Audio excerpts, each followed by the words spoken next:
to come out and support women's golf. What has it been like? Do you have any favorite memories that stand out since you made the announcement along the way of notes that you've gotten from people or interactions with fans as you wind down the season? That's tough. I don't know one in particular, but I guess ever since the announcement, just the amount of love from the fans and everybody that has supported me throughout my career, whether if it's messages through Instagram or notes or signs that people make when they come out and watch me or give to me at the end of my round, it puts me in tears because, that's why I played the game. I wanted to make an impact on the sport, and I'm not going anywhere. I'm still involved in the game, and I want to leave that impact. I want to, get kids involved in the game at a younger age and see them enjoy it. So seeing the smiles on their faces, whatever age it is, that I was a role model, that's meant more to me than anything. And then, excuse me, Brittany has said that she will play Chevron next year. I know you said you don't know exactly what next year will look like, but is that one that you have circled on your calendar? Yeah, it would probably be one of the ones that I have circled on my calendar. That tournament, even though it's a different venue and sponsor now, it's still a memory that I'll cherish for the rest of my life, getting my first major win at that event. So it's very special to me. So will be one of the ones that I definitely think about playing for sure. Lexi, what do you envision a year will look like in your life with less golf, some competitive golf, not as much as you've been for the last 15 years or whatever? What do you envision that year will look like, and what will you fill some of that time with?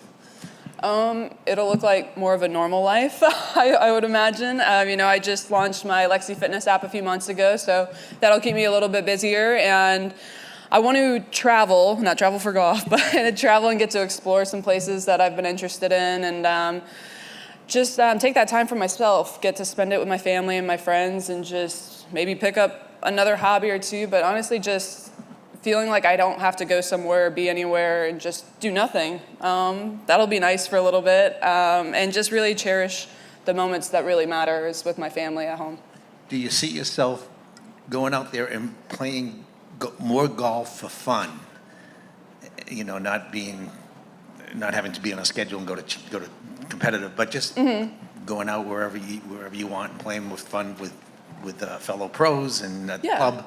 Yeah, of course, I can definitely see that.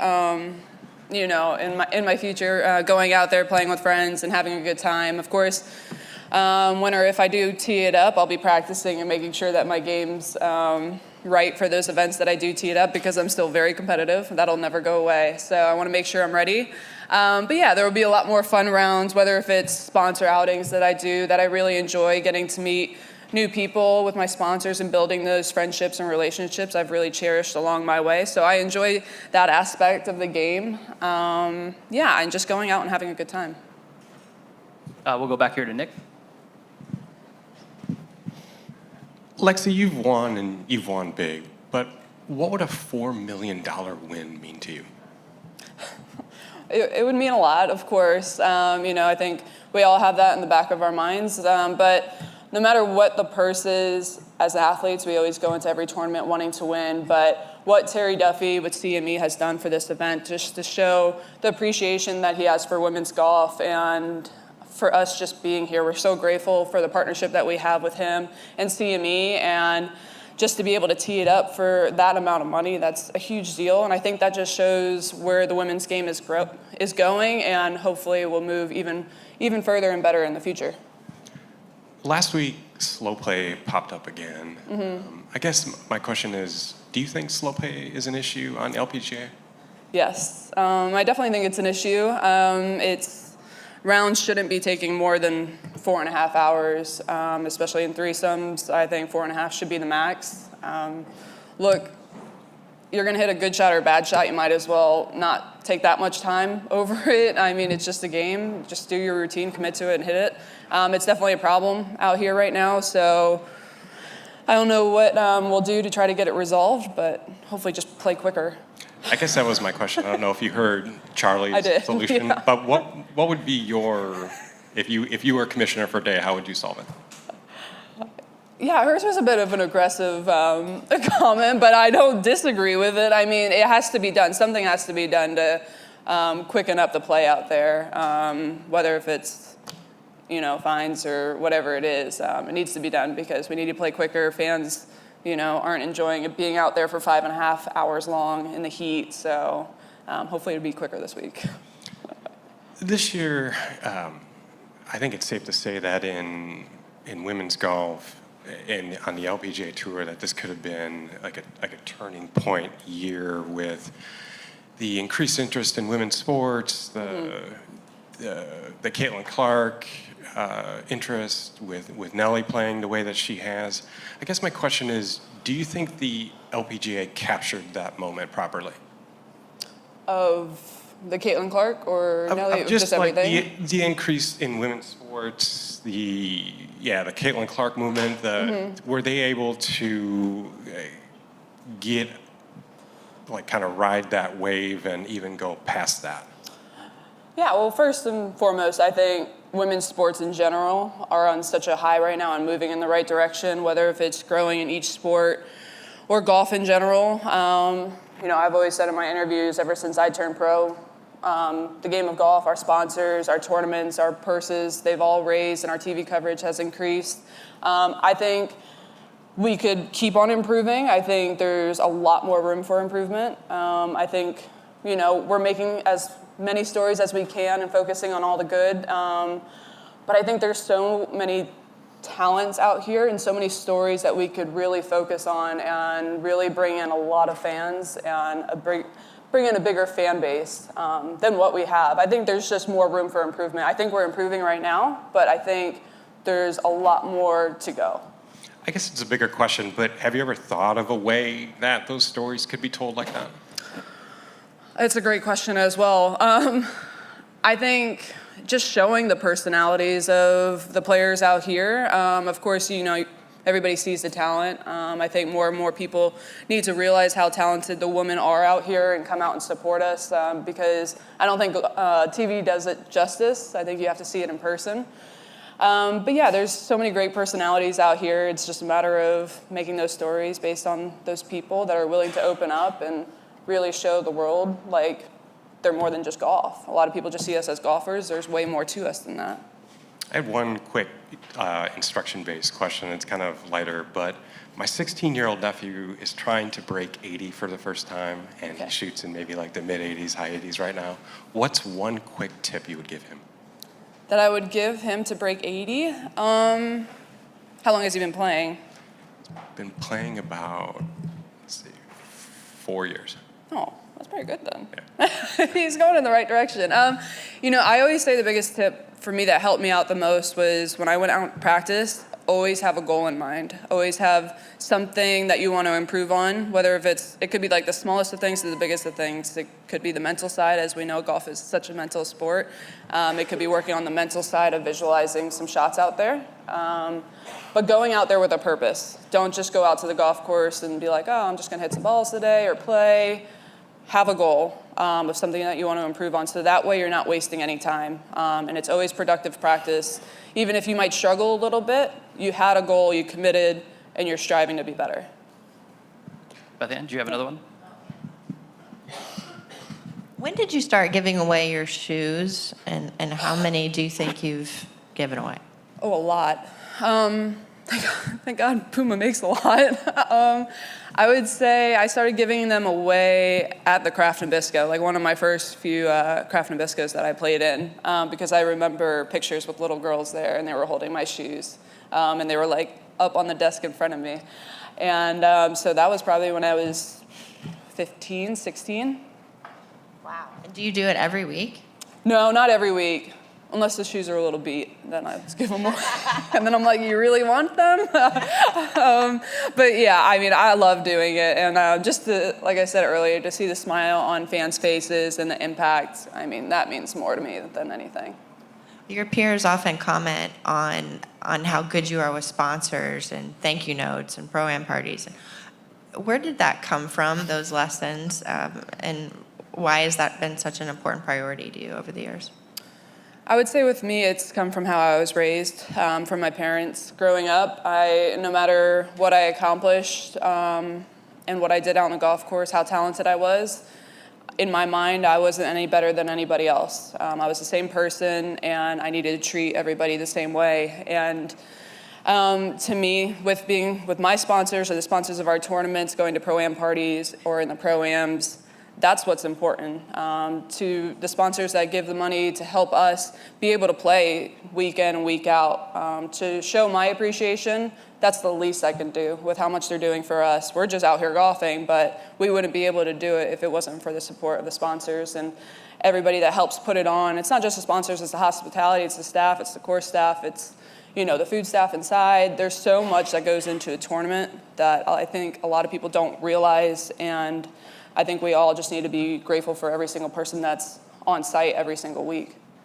And then one last slow play question. Do you think it's gotten worse in your time out here? I do, yeah. And why? It's a great question. I don't really know why. I mean, it's still a tournament, win or lose. There's only one winner out there, so I don't really know why it's gotten worse, but it has, unfortunately, and there needs to be something done. Thank you. All right, we got time for just a few more. We'll go to Amy and then finish with Nick. Lexi, how would you describe what this final year on tour has been like for you? It's been great. I mean, yes, emotional, of course. After the announcement, it was an emotional few weeks, not really knowing what to expect with the reaction from everybody, but it's been incredible. The amount of love and support that I've gotten from my fans, my sponsors, and just the players, and it means the world.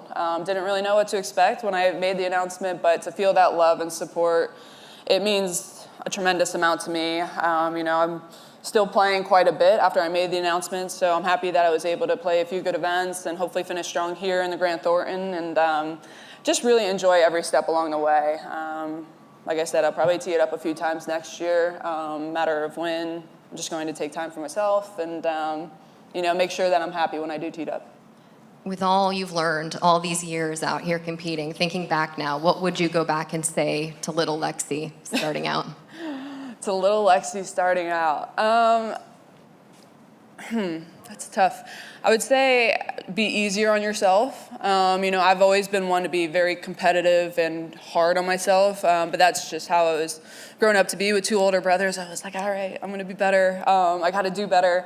But that's just always the fight in me, and I'll never lose that. But yeah, just over the years, just being easier on myself and just enjoying every step along the way. Be grateful for every moment that you have, every person that you meet, and really cherish all the moments. Is there anything you would have done differently during your time out here that maybe would have kept you out here longer? Maybe you would have continued to play?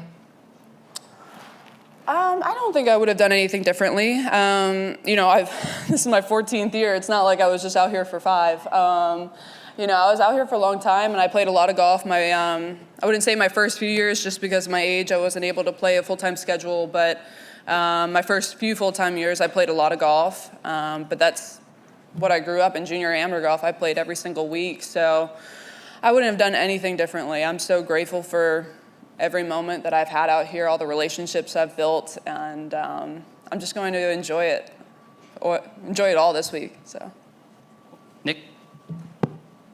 Lexi, with seemingly a lot of change in pro golf, both men and women kind of out there, what would be, and a lot of ideas out on the table, what would be one big ticket item you would want to see changed? and the women's golf. Yeah.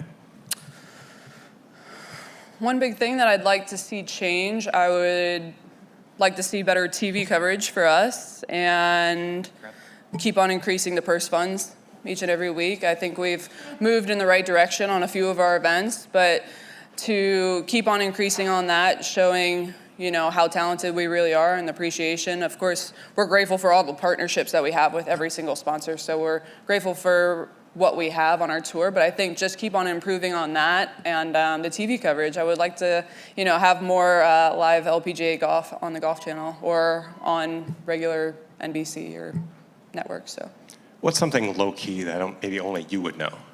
Like anything specific to the tournaments, to setups, to whatever. Something that has just kind of itched you a little bit, and it's like, man, I really wish we could solve that.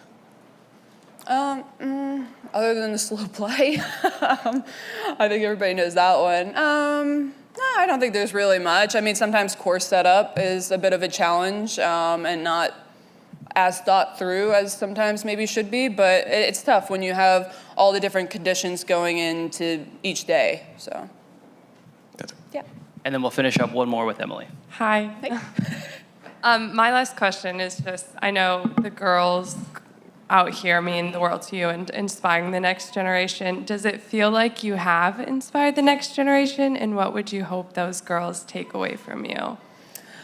I feel like I have inspired the next generation, and that's all I wanted coming into the game. I know how important it is to have a role model to look up to. I always, I had my brothers to look up to, of course. I went out with them every single day and tried to beat them. And then I had my mom, and Nancy Lopez was a huge role model of mine as well. So I know how important it is to have somebody to look up to and to kind of follow in their footsteps or ask them for advice or anything like that and just see what they've been through. So I hope that I made that impact to little girls, boys, younger, older, honestly, any age, and had that impact. But to get them involved in the game and to see the smile on their faces and just to go out there and enjoy the game and be with one another, that's what I wanted. I wanted to leave the game in a better place and have that impact. And this week's always great because there's always so many kids that come out to watch. So I'm really hoping to see a ton over the weekend and give out some shoes and just to see the smiles and the happiness that they have to just be out here. Thank you so much, Lexi. Yeah, you're welcome. I'm just gonna leave.